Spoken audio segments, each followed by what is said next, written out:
দুষ্টকর্তা তীব্র যন্ত্রণা ভোগ করে। দুষ্টকর্তা তীব্র যন্ত্রণা ভোগ করে, শরীরে রোগ ও মনের বিপর্যয় ঘটায়।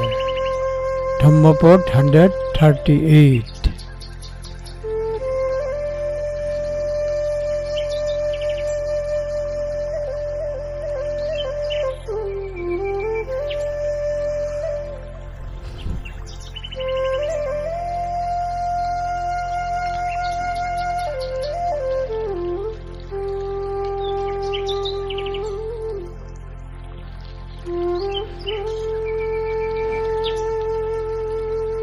যদি কেউ নিরীহ ব্যক্তিকে আক্রমণ করে, আঘাত করে বা নিরপরাধ প্রাণীর সাথে খারাপ ব্যবহার করে, তার জন্য 10টি দুঃখজনক অবস্থা এখানে রয়েছে, যার মধ্যে একটির কাছে সে পতিত হবে।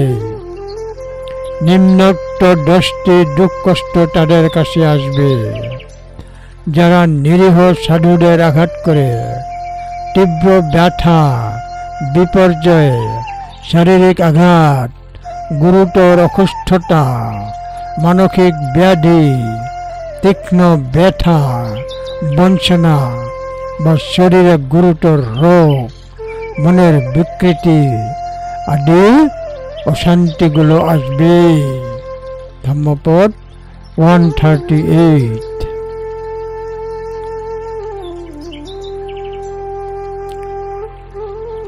বেদনং ভরসং জানি শরীরস্য স ভেদনং গরুকং বাপি আরাধং চিত্তক্ষেপং ও পাপুনে। বেদনং ভরসং জানি শরীরস্য স ভেদনং গরুকং বাপি আরাধং চিত্তক্ষেপং ও পাপুনে। ধম্মপদ 138।